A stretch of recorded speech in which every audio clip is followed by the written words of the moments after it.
राज्यात पहिलं पाऊल पत्रकारितेचं जगावेगळं. नमस्कार लाईव्ह. आम्ही करणार आहोत पत्रकारिता सर्वसामान्यांसाठी, प्रत्येकाच्या सन्मानासाठी. आम्ही तुम्हाला मिळवून देणार आहोत तुमचे हक्क. आमचा लढा असणार आहे तुमच्या प्रत्येक वेदनेसाठी. नमस्कार live. WhatsApp, Facebook, Twitter, email यांच्या माध्यमातून तुम्हाला मिळणार आहे जगाची खबरबात. नमस्कार लाईव्ह, बातमी तुमच्या जवळ.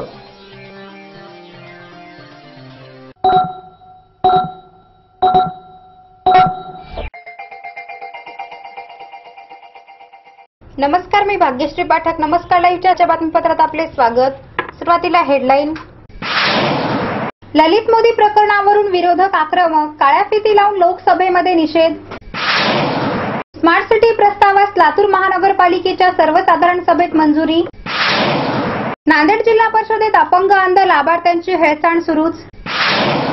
लातूरातील बनावट डॉक्टर आणि औषधे तयार करणाऱ्या रॅकेटचा पर्दाफाश. शेतकरी संघटनेच्या वतीने 22 जुलै रोजी विधानभवनावर मोर्चा. लातूर जिल्हा मजूर फेडरेशनचे 16 पैकी 7 संचालक बिनविरोध. आता बातमीपत्र विस्ताराने. ललित मोदी प्रकरणाचे पडसाद सलग दुसऱ्या दिवशी विधानसभेच्या कारभारावर पडले.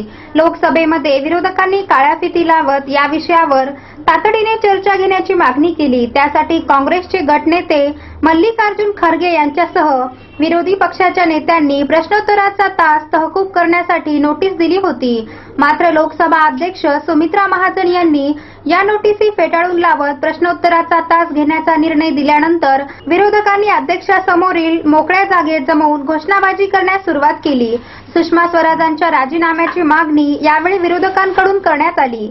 काही सदस्यांनी सभागृहात निषेधाचे फलकही झळकवले. यानंतर कामकाज 1 तासासाठी तहकूब करण्यात आले. राज्यसभेतही या विषयावरून विरोधकांनी घोषणाबाजी करीत गोंधळ घातल्याने सभागृहाचे कामकाज 2 वेळा 15 मिनिटांसाठी तहकूब करण्यात आले. राज्यसभा कामकाज नियमावलीत नियम 169(13) नुसार राज्य सरकारशी संबंधित विषयावर सभागृहात चर्चा करता येणार नाही असा मुद्दा सभागृह नेते अरुण जेटली यांनी मांडला. त्याला विरोधकांनी आक्षेप घेतला. कम्युनिस्ट पक्षाचे नेते सीताराम येचुरी यांनी व्यापम घोटाळ्यात मध्य प्रदेशाबाहेरही अनेक व्यक्तींचा गूढ मृत्यू झाला असल्याने हा केवळ राज्याचा विषय होत नाही आणि देशात घडत असलेल्या घडामोडीसाठी सरकारला जाब विचारण्याचा संसद सदस्यांना अधिकार असल्याचा मुद्दा उपस्थित केला.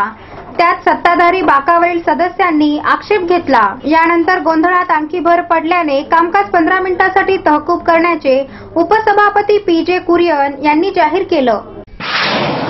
केंद्र शासनाच्या स्मार्ट सिटी योजनेत सहभागी होण्याच्या लातूर नगरपालिकेच्या प्रस्तावास महानगरपालिकेच्या सोमवारी झालेल्या सर्वसाधारण सभेत एकमुखाने मंजुरी देण्यात आली. मनपाच्या यशवंतराव चव्हाण सभागृहात झालेल्या या सभेच्या अध्यक्षस्थानी महापौर अख्तर शेख होते.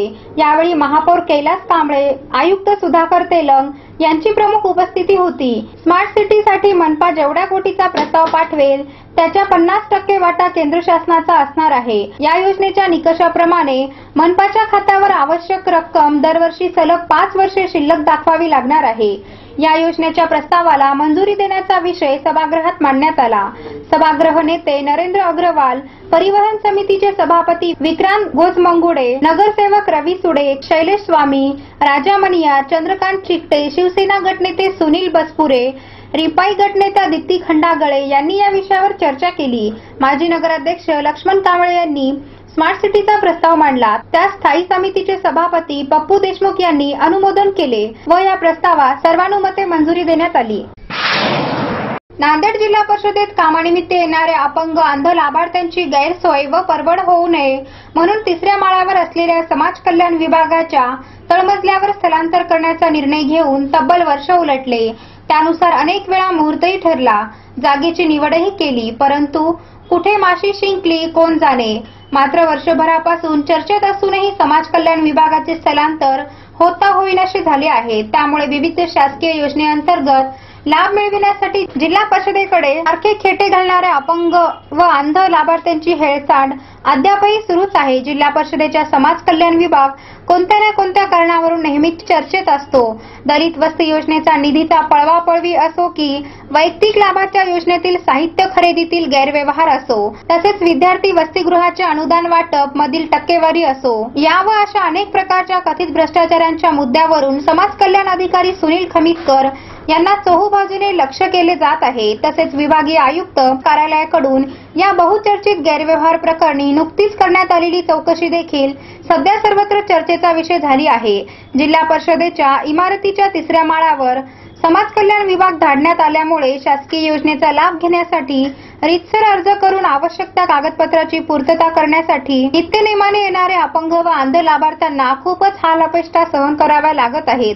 तसेच जिल्हा परिषद इमारतीतील नादुरुस्त लिफ्टचा अडखळता प्रवास मागील 2 वर्षापासून सुरूच असल्यामुळे त्याचा पुरता खोळंबा झाला आहे. सुमारे 3 मजल्याच्या तब्बल 100च्या वर पायऱ्या चढ उतार करण्यासाठी त्यांना अक्षरशः दिव्य पार करावे लागते. तसेच 2-4 वेळच्या एजामध्ये त्याचं काम मार्गी लागेल याची कुठलीही शाश्वती नाही. त्यामुळे जिल्हा परिषदकडे सारखे खेटे घालावे लागतात. त्यामधून होणाऱ्या सततचे हेलपाटे आणि हेळसांड लक्षात घेता भीक नको पण कुत्रा आवर म्हणण्याची वेळ त्यांच्यावर येत आहे. अशा अंध व अपंग लाभार्थ्यांची हेळसांड होऊ नये म्हणून समाज कल्याण विभागाचे स्थलांतर तळमजल्यावर करणारा महत्त्वपूर्ण निर्णय वर्षभरापूर्वीच घेण्यात आला. तसेच त्यानुसार आधी बांधकाम उपविभाग नंतर सर्व शिक्षा अभियान इमारतीमधील जागेची निवड करण्यात आली होती. तसेच स्थलांतर करण्याचा मुहूर्तही निश्चित करण्यात आला. त्यानुसार कार्यालयीन फर्निचर आणि इतर साहित्य नवीन जागेत हलविण्याचा दिवसही ठरला. परंतु समाज कल्याण विभागाच्या स्थलांतराचे भिजते घोंगडे अद्यापही पडूनच आहे. हे स्थलांतर रखडण्यामागे नेमके कोणते कडबंगाल आहे हे मात्र कळू शकले नाही. वेळ झाली आहे छोट्याशा विश्रांतीची. तुम्ही एकत्र नमस्कार लाईव्हचे सकाळचं बातमीपत्र. शुभेच्छा पाठवा सुंदर बुकेसह संपूर्ण भारतात आणि 190 देशात कुठेही बुके पाठवण्याची सोय फक्त फ्लॉवर अँड फ्लॉवर्सवर. Bouquet, stage decoration, room decoration आणि कार डेकोरेशनचे सृजनशील नाव flower and flowers, centre point, Shivajinagar, Nanded. संपर्क 73 50 62 56 56. प्रत्येक समारंभाची रंगत वाढवतात ती फुलं आणि फुलाची रंगत वाढवतात flower and flowers. Wooden, ceramic आणि ग्लास फ्लॉवर पॉटसाठी तसेच स्टेज डेकोरेशन, रूम डेकोरेशन आणि कार डेकोरेशन साठी संपर्क करा. Flower and flowers, Shivajinagar, Nanded. संपर्क 73 50 62 56 56. विश्रांतीनंतर पुन्हा एकदा आपले स्वागत.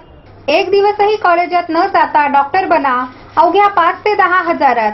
सोबत बनावट औषधेही विकत न्या असं सांगत लातूरातील बनावट डॉक्टर आणि औषधे तयार करणाऱ्या रॅकेटचा पर्दाफाश झाला आहे.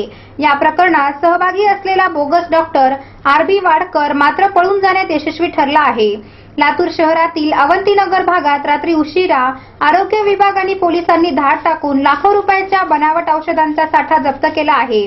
बोगस डॉक्टर आरबी वाडकरने महाराष्ट्रासह आंध्र प्रदेश, कर्नाटक, तामिळनाडूमध्ये मेडिकलच्या बनावट पदव्या वाटल्याची माहिती आहे. वाडकरांच्या दवाखान्यात ॲलोपॅथी पासून निसर्ग उपचार, आयुर्वेद, योग, होमिओपॅथी अशी सर्व औषधे दिली जातात. अनेक रोगांवर तो आपल्या घरच्या कारखान्यात औषधेही बनवतो. याबाबत प्रशासनाला माहिती मिळताच एक टीम तयार करण्यात आली आणि बोगस डॉक्टर वाडकर यांच्या घरी छापा टाकण्यात आला. बोगस डॉक्टरचे विद्यापीठ चालवणाऱ्या वाडकरचे कारनामे ऐकून पोलीस अधिकारीही थक्क झाले. स्वामीनाथन समितीच्या शिफारशीनुसार शेतीमालास आधारभूत किंमत न देणाऱ्या शासनाच्या विरोधात शेतकरी संघटनेच्या वतीने 22 जुलै रोजी प्रदेशाध्यक्ष रघुनाथ पाटील यांच्या नेतृत्वाखाली विधान भवनावर मोर्चा काढण्यात येणार आहे. लोकसभा व विधानसभा निवडणुकीच्या प्रचारात भाजपने शेतमालास उत्पादन खर्च अधिक 50% नफा धरून आधारभूत किंमत देण्याचे जाहीर केले. मात्र निवडणुकीनंतर सरकारने घुमजाव केले. तसेच सरकार शेतीविरोधी निर्णय घेत असल्याने दुबार पेरणी व पेरणी झालीच नाही त्या ठिकाणी नैसर्गिक आपत्ती जाहीर करून शेतकऱ्यांना एकरी 50,000 रुपये मदत जाहीर करावी, सरसकट कर्जमुक्त करावे, ऊसाचे थकीत देयक तात्काळ द्यावे, वीज देयक माफ करावे आदी मागण्यासाठी हा मोर्चा काढण्यात येणार आहे. यात सहभागी व्हावे असे आवाहन जिल्हाध्यक्ष राजकुमार सस्तापुरे यांनी केले आहे. लातूर जिल्हा मजदूर फेडरेशन या संस्थेची निवडणूक प्रक्रिया सुरू असून सोमवारी उमेदवारी अर्ज माघार घ्यावयाच्या दिवसानंतर 16 पैकी 7 संचालक बिनविरोध निवडून आले आहेत. उर्वरित 9 जागेसाठी 2 ऑगस्ट रोजी मतदान होणार आहे. बिनविरोध निवडून येणाऱ्यात संस्थेचे विद्यमान अध्यक्ष जगन्नाथ पाटील, उपाध्यक्ष संभाजी आयनिले, अहमदपूरचे दिलीप पाटील, चाकूरचे अच्युत साळुंके, उदगीरचे इसाक सय्यद, निलंगाचे विनोद आर्य व देवणीचे दिलीप पाटील नागराळकर यांचा समावेश आहे. याबद्दल अध्यक्ष जगन्नाथ पाटील यांचे जिल्हा बँकेचे माजी अध्यक्ष एस.आर. देशमुख यांनी स्वागत केले आहे. आता बातम्या संक्षिप्त स्वरूपात. भारतात 2017 पर्यंत 50 कोटी इंटरनेट धारक.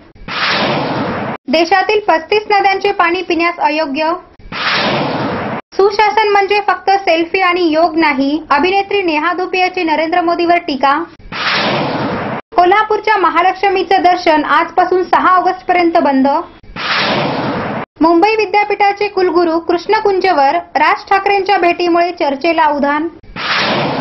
आजचा सुविचार: लोक तुमच्याशी कसे वागतात हे त्याचे कर्म, पण तुम्ही त्यावर काय प्रतिक्रिया देता हे तुमचे कर्म. संतोष मुक्कावार, नमस्कार लाईव्ह वाचक. शेवटी पुन्हा एकदा हेडलाईन. ललित मोदी प्रकरणावरून विरोधक आक्रमक, काळ्या फिती लावून लोकसभेमध्ये निषेध.